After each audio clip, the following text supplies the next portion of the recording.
Hi అండి. అందరూ ఎలా ఉన్నారు? బాగున్నారా? మేమైతే చాలా బాగున్నాము. ఈ వ్లాగ్ వచ్చేసి నిన్నటిదండి. మార్నింగ్ నుంచి 4 వరకు రొటీన్ వ్లాగు ఎలా ఉందో చూపిస్తాను.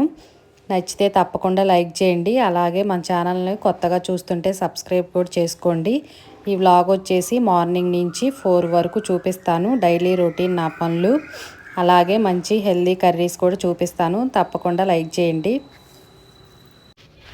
ఫస్ట్ అయితే బంగాళదుంపలు ఉడకబెట్టి పొట్టు తీసి సన్నగా కట్ చేసి పక్కన పెట్టేశానండి. తాలింపు వేస్తున్నాను. వీళ్ళకైతే డైరెక్ట్గా సన్న ముక్కలు కట్ చేసి ఫ్రై చేస్తే అసలు ఇష్టం ఉండదు. మనకి కర్రీస్ పాయింట్ స్టైల్లో కర్రీ దొరుకుతుంది కదా, సన్న సన్న ముక్కలు కట్ చేసి ఫ్రై లాగా. అలా కాకుండా ఉడకబెట్టి తాలింపు వేస్తే బాగా ఇష్టంగా తింటారు. ఎప్పుడైతే నేను పచ్చిమిర్చి, అల్లం, వెల్లుల్లిపాయలు అన్నీ మిక్సీ వేసి వేస్తాను. ఇప్పుడైతే ఇంట్లో పచ్చిమిర్చి లేవండి, అందుకోసం రెడ్ చిల్లీ పౌడర్తోనే చేస్తున్నాను. రెడ్ చిల్లీ పౌడర్తో కూడా టేస్ట్ బాగుంటుంది.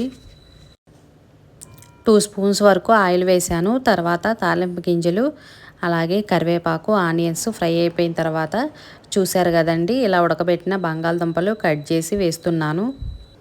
చిన్నప్పుడు ఏ ఫంక్షన్స్ జరిగినా ఈ కర్రీ కంపల్సరీగా ఉండేదండి. అంత టేస్టీగా ఉంటుంది. మనకి రైస్లో కలుపుకోవటానికి కూడా కొంచెం గ్రేవీ లాగా రావాలంటే బంగాళదుంపలు మంచిగా ఉడకబెట్టుకోవాలి. ఉడకకుండా ఉంటే కచ్చా పచ్చాగా అస్సలు బాగోదు. బాగా బాయిల్ చేసిన తర్వాత పొట్టు తీసుకొని ఇలా కట్ చేసుకోవచ్చు మీకు ఇష్టం వచ్చిన సైజులో.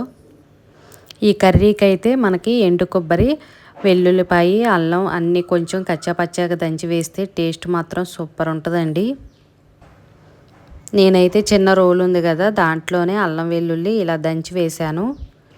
మనకి సన్న సన్న ముక్కలుగా కట్ చేసి ఎక్కువ ఆయిల్ వేసి ఫ్రై చేయటం కన్నా కూడా ఇలా బాయిల్ చేసిన బంగాళదుంపలతో ఇలా కర్రీ ప్రిపేర్ చేస్తే బాగుండిద్ది. ఇలా తాలింపు వేసిన తర్వాత 5-6 నిమిషాలు కంటిన్యూగా కలుపుతూ ఉంటే మాడిపోకుండా ఉంటుంది. నేనైతే మసాలా కారం వేస్తున్నానండి. దీంట్లో మనకి ధనియాలు, వెల్లుల్లిపాయి, కారం, కరివేపాకు అన్నీ కలిపి మసాలా కారం ప్రిపేర్ చేస్తారు కదా, ఆ కారమే వేశాను. రెడ్ చిల్లీ పౌడర్ అంటే మనకి ప్లెయిన్ అలా అయితే వేయనండి.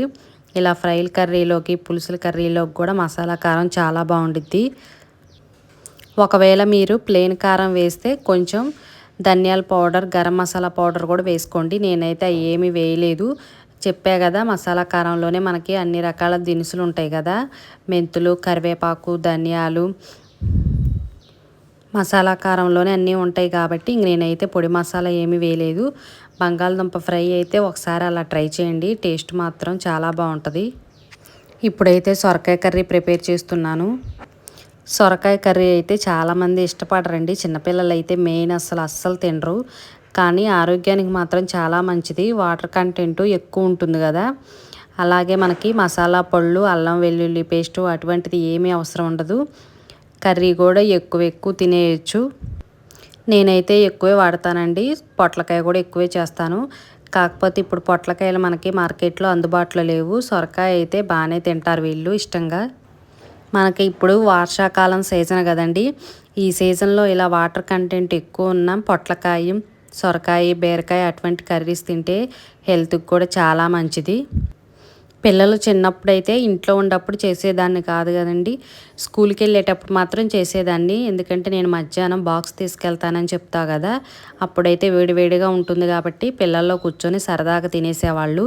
ఇంట్లో ఉంటే మాత్రం పేచీ పెట్టేవాళ్ళు. ఇప్పుడైతే పెద్దవాళ్ళు అయిపోయారు కాబట్టి తింటున్నారు. మనకి బీట్రూట్, క్యారెట్ జ్యూస్ చేసుకునేటప్పుడు సొరకాయ కూడా వేసుకోవచ్చు, చిన్న ముక్క. టేస్ట్ బాగానే ఉంటుంది. కొత్తగా ట్రై చేసే వాళ్ళైతే కొంచెం హనీ లెమన్ కూడా వేసుకొని తాగొచ్చు. మనకి ఎక్కువ ఆరోగ్యాన్ని ఇచ్చేవి ఆకుకూరలను ఇట్లా సొరకాయ, బీరకాయ వాటర్ కంటెంట్ ఎక్కువ ఉన్నాయండి, చాలా మంచిది. కానీ ఎక్కువ మంది ఆకుకూరలు అస్సలు యూజ్ చేయరు. అట్లానే ఈ వెజిటేబుల్స్ కూడా చాలా తక్కువ తింటారు. ఎక్కువ దొండకాయ ఫ్రై, పొటాటో ఫ్రై అటువంటివి ఎక్కువ చేసుకుంటారు. కాకపోతే ఈ ఆషాఢ మాసం, శ్రావణ మాసంలో వర్షాలు ఎక్కువ కదా, అటువంటప్పుడు ఇలా ఆకుకూరలు, ఇటువంటి కర్రీస్ ఎక్కువ తింటే మంచిదని డాక్టర్స్ కూడా చెప్తున్నారు కదా. సొరకాయ కర్రీ అయితే ఈజీగానే అయిపోద్దండి. కొంచెం పసుపు, సాల్ట్ వేసి అలా స్టీమ్ మూత పెట్టేస్తే మనకి ఆ వాటర్కే మగ్గిపోయిద్ది. ఆయిల్ కూడా ఎక్కువ పట్టదు, వాటర్ కూడా ఏమీ అవసరం ఉండదు. కాకపోతే సొరకాయ మనం మార్కెట్లోంచి తీసుకొచ్చుకున్న తర్వాత వెంటనే చేసేసుకోవాలి. ఇంట్లో అలా 2-3 రోజులు పెట్టేసుకుంటే ముదిరిపోతుందండి. మార్కెట్ నుంచి వచ్చిన తర్వాత మార్నింగు అంటే తెల్లారిగా చేసుకుంటే వాటర్ ఎక్కువ ఉంటుంది, టేస్ట్ బాగుంటుంది. అలాగే ముక్క కూడా గట్టిగా ఉండకుండా మెత్తగా అయిపోయిద్ది. మనకి ముదిరిపోయిందంటే గింజలు గట్టిగా ఉంటాయి కదా, ముక్క కూడా గట్టిగా ఉండి అస్సలు మగ్గదండి. అందుకోసమే ఎక్కువ శాతం మార్కెట్ నుంచి తీసుకొచ్చుకున్న తర్వాత స్టోర్ చేసుకోకుండా వెంటనే వండేసుకుంటే మంచిది. నేనైతే ఇంట్లో సొరకాయ కర్రీ ప్రిపేర్ చేస్తే పుల్కానే చేసుకుంటానండి. ఇలా అయినా తినేయచ్చు, రెడ్ చిల్లీ పౌడరు వెల్లుల్లిపాయలు అన్నీ వేసాం కదా, ఇలా అయినా తినేయచ్చు. లేకపోతే పాలైనా పోసుకోవచ్చండి. నేనైతే పాలు పోసుకుంటాను. చాలామంది అయితే కొంచెం బెల్లం వేస్తారు, బెల్లం అయితే అస్సలు వేయను. స్వీట్ అనేది పెద్దగా ఇష్టపడరు వీళ్ళు. పాలు అయితే పోస్తాను.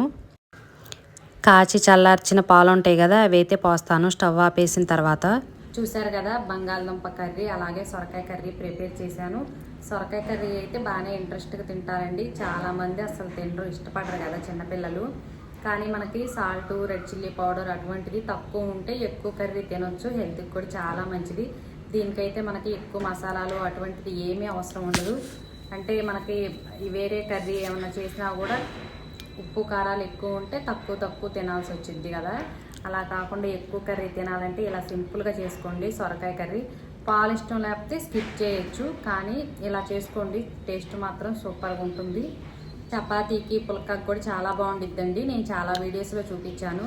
పుల్కాకి అయితే సొరకాయ కర్రీ ఎక్కువ ప్రిపేర్ చేస్తాను. సొరకాయ అంటే అస్సలు నచ్చదు, కానీ సొరకాయ హెల్త్కి చాలా మంచిది. మీరు ఎప్పుడైనా సొరకాయ కర్రీ చేయాలంటే ఇలా ఉప్పు కారం తక్కువ వేసుకొని చేసుకోండి. అల్లం వెల్లుల్లి పేస్ట్ అటువంటిది కూడా ఏమీ అవసరం లేదు. సింపుల్గా ఇలా చేసుకుంటే మనకి గ్యాస్ ట్రబుల్ అటువంటిది కూడా ఏమీ ఉండదు. బట్టలు అయితే చాలా ఉన్నాయండి. నేనైతే బట్టలు ఏ రోజుకి ఆ రోజు మడతలు పెడుతూ ఉంటాను. అలా అయితే ఎక్కువ స్టాక్ పెట్టను. కానీ వర్షాలు పడుతున్నాయి కదా, బట్టలు అస్సలు ఆరట్లేదు. అలా 2 రోజుల బట్టలు తీగల మీదే ఉండిపోయినాయి. మధ్యాహ్నం అయితే ఆరిపోయినాయి అని మొత్తం తీసుకొచ్చి మడతలు పెడుతున్నాను. ఎండ వస్తే మంచిగా డాబా పైనే వేస్తామండి. కాకపోతే ఇప్పుడు చిన్న జల్లులాగా పడుతూ ఉంది కదా, మధ్యాహ్నం సాయంత్రం అట్లా. అందుకోసం డాబా మీద వేస్తే తడిచిపోతాయని ఇంట్లోనే వేస్తున్నాను. ఇంట్లో వేస్తే చల్లగా ఉంటుంది కదా, గాలికి కొంచెం ఆరిపోయినట్టున్నా కూడా మంచిగా బట్టలు అనేది ఎండట్లేదు. అందుకోసం 2 రోజుల నుంచి అలా ఉంచేసేకల్లే చాలా అయినాయి. ఇంకా అలా మడతలు పెట్టకుండా అలా ఉంచేస్తే ముడతలుగా వచ్చేసిద్ది. కాబట్టి తలనొప్పి ఉన్న మనకు ఆరోగ్యం బాగోపోయినా ఇంట్లో పని మాత్రం కంపల్సరీ చేసుకోవాలి. అలా 2-3 రోజులు పెండింగ్ పెడితే బట్టలు అనేది ఎక్కువైపోతాయి, మరి ముడతల్లాగా కూడా అనిపిస్తాయి. ఎప్పటికప్పుడు అలా నీట్గా మడతేసుకుంటే చాలా నీట్గా ఉంటాయండి. కబోర్డ్స్లో అయినా మనకి మిషన్లో బట్టలైనా కూడా ఎండలో ఆరేస్తే చాలా నీట్గా ఉంటాయి. అలా మనకి పొడి పొడిలాగా అస్సలు ముడతలు అనిపించవు. ఇంట్లో ఎంత మిషన్లో బట్టలు ఆరిపోయినా కూడా అంత బాగుండవు అనిపించిద్ది. డాబా మీద వేసుకుంటే ఎండకి ఎండిన బట్టలు చాలా బాగుంటాయి. బట్టలు అయితే మడత పెట్టేసి కబోర్డ్లో నీట్గా సర్దేశానండి. మధ్యాహ్నం అయిపోయిందని చెప్పా కదా, ఇంకా రేపు మార్నింగ్కి దోశలకి నానబెడుతున్నాను. రాగులు దోశ వేద్దామని రాగులు నానబెడుతున్నాను. 1 గ్లాసు రాగులు వేసానండి. తర్వాత 1 స్పూను మెంతులు, అలాగే 1 గ్లాసుకి మినప్పప్పు కూడా వేస్తున్నాను. 2 గ్లాసులు రాగులు, 1 గ్లాసు మినప్పప్పు. ఇంకా రైసు అటువంటిది ఏమీ వేయనండి. మిక్సీ వేసేటప్పుడు మాత్రం 1 గుప్పెడు అటుకులు నానబెట్టేసి వేస్తాను. నేను దోసకైతే మినప్పప్పు అలా డైరెక్ట్గా నానబెట్టేసి పొట్టు పాకపోయినా కూడా మంచిగా గాలి ఇచ్చి రాళ్ళు అటువంటిది ఏమీ లేకుండా మిక్సీ వేసేస్తాను. నేను మినపగుళ్ళు అయితే అస్సలు యూజ్ చేయనండి. ఇడ్లీకైనా కూడా మినపప్పే నానబెట్టేసి పొట్టంతా తీసేసి మిక్సీ వేస్తాను. మరి ఇడ్లీకి పొట్టు ఉంటే బాగోదు కదా. టైం అయితే 4 అవుతుందండి. మాస్టర్ ప్రదీప్ ఇంటికి వచ్చే టైం అయిపోయింది. కాకపోతే ఈరోజు నేను స్నాక్స్కి ఏం ప్రిపేర్ చేయలేదండి. ఫ్రూట్సే ఉన్నాయి, డ్రాగన్ ఫ్రూట్స్ అలాగే పప్పాయి ఉంది. అవి అయితే కట్ చేసి ఇస్తాను. వాళ్ళు వచ్చిన తర్వాత ఫ్రూట్స్ అయితే కట్ చేసి ఇస్తాను. ఒకవేళ రాగి జావా అటువంటిది ఏమన్నా ఇవ్వమంటే ప్రిపేర్ చేస్తాను. ఈరోజు అయితే వేరేది ఏమి స్నాక్ అయితే ప్రిపేర్ చేయలేదండి. చెప్పా కదా, కొంచెం హెడేక్గా ఉంది, అందుకోసం వీడియో కూడా పెద్దగా షూట్ చేయలేదు. ఫస్ట్లో ఈ డ్రాగన్ ఫ్రూట్ ఏ టేస్ట్ అనిపించేది కాదు, అంతగా ఇంట్రెస్ట్ అనిపించేది కాదండి. కానీ హెల్త్కి చాలా మంచిది, డాక్టర్స్ కూడా బాగా తినమంటున్నారు కదా. అందులో మనకి ఇవి 365 రోజులు దొరకవండి, సీజన్లోనే దొరుకుతాయి కదా. మా ఊరికి దగ్గరలోనే తోట అయితే ఉంది. మాస్టర్ అయితే మొన్న తీసుకొచ్చారు, ఎక్కువే తీసుకొచ్చారు, ఫ్రిడ్జ్లో స్టోర్ చేసుకున్నాము. మనకి ఈ తోట చూస్తే భలే తమాషాగా అనిపించిద్ది. ముళ్ళ చెట్లులాగే ఉంటాయి. నేను ఒకసారి వెళ్ళి చూశాను తోట, మా ఊరికి దగ్గరలోనే ఉందని చెప్పా కదా. పెనగంచి పూలు వెళ్తుంటే రోడ్ సైడే ఉండిద్ది, ఎప్పుడు వెళ్ళినా కూడా కనిపించిద్ది. కానీ ఎప్పుడైతే ఈ కాయలు ఉండవండి. సేమ్ మనకి పొలాల్లో చిన్న చిన్న కాయల్లాగా, నాంజేడి కాయలాగా అనిపించిద్దండి. చిన్నప్పుడైతే ఇలా చిన్నగా ఉండేవి, అది పండితే ఇలానే ఉండిద్ది టేస్ట్ కూడా. చాలామంది జ్యూస్ కూడా ప్రిపేర్ చేస్తారంట, నేనైతే ఎప్పుడూ చేయలేదండి జ్యూసు. ఎప్పుడైనా కూడా ఇలా కట్ చేసుకొని తినేస్తాం పీసులు. మరీ స్వీట్గా ఏమీ అనిపించదు, ఒక రకంగా అనిపించిద్ది. మాకు ఇక్కడ సూపర్ మార్కెట్లో కూడా దొరుకుతాయి కానీ చాలా కాస్ట్ ఉంటాయండి. తోట దగ్గరలో ఉంది కాబట్టి మాస్టారు తోటకెళ్ళి తీసుకొని వస్తారు. కేజీ వచ్చేసి చాలా తక్కువ పడుతుంది. అదే సూపర్ మార్కెట్లో అయితే ఒక పీస్ వచ్చేసి 100 రూపీస్ పడుతుంది. ఫ్రిడ్జ్లో అయితే 10 రోజులైనా స్టోర్ చేసుకోవచ్చండి, అస్సలు పాడవ్వు, చాలా రోజులు స్టాక్ ఉంటాయి. ఈ ఫ్రూట్స్లో ఎక్కువ యాంటీ ఆక్సిడెంట్లు చాలా ఉంటాయి. మనకి ఎప్పుడు టీవీల్లో చెప్తూ ఉంటారు కదా, చాలా మంచిదని ఆరోగ్యానికి. అలాగే ఫ్రీ మోషన్ కూడా అవుతుందండి. మనకి గ్యాస్ ట్రబుల్ అటువంటి వాళ్ళకి కూడా చాలా మంచిదంట. మనకి 4కి స్నాక్స్కి ఇలా ఆయిల్ ఫుడ్ కాకుండా, చాటు అటువంటివి కాకుండా ఇటువంటి ఫ్రూట్స్ తింటే, సీజనల్ ఫ్రూట్స్ హెల్త్కి కూడా చాలా మంచిది. బ్లడ్ కూడా బాగా పెరిగిద్దంటండి. మనకి దీంట్లో లెమను అటువంటిది ఏమీ అవసరం ఉండదు. ఉప్పు కారాలు జాంకాయలో వేసుకున్నట్టు ఇలా డైరెక్ట్గా తినేయచ్చు. టేస్ట్ మాత్రం బాగుంటాయి. కొన్ని డ్రాగన్ ఫ్రూట్స్ అయితే వైట్ కలర్లో ఉంటాయండి లోపల, ఇవైతే రెడ్గానే ఉన్నాయి. చేశారండి, టేస్ట్ మాత్రం చాలా బాగుంటాయి. ఇవి మాత్రం ఎప్పుడు దొరకవు కదా, మనకి సీజన్లోనే దొరుకుతాయి. సీజన్ ఫ్రూట్స్ తింటే చాలా మంచిది. ఏ సీజన్కి ఆ సీజన్ ఫ్రూట్స్ వస్తున్నాయి అంటే అవి మన హెల్త్కి కూడా చాలా మంచిదని అర్థం చేసుకోవాలి.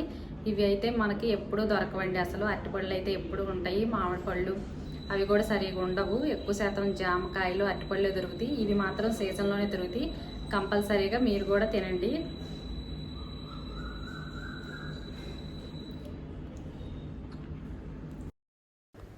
అంతేనండి, ఈ వ్లాగ్ నచ్చితే తప్పకుండా ఒక లైక్ చేయండి, మన ఛానల్ని సబ్స్క్రైబ్ చేసుకోండి. Bye bye.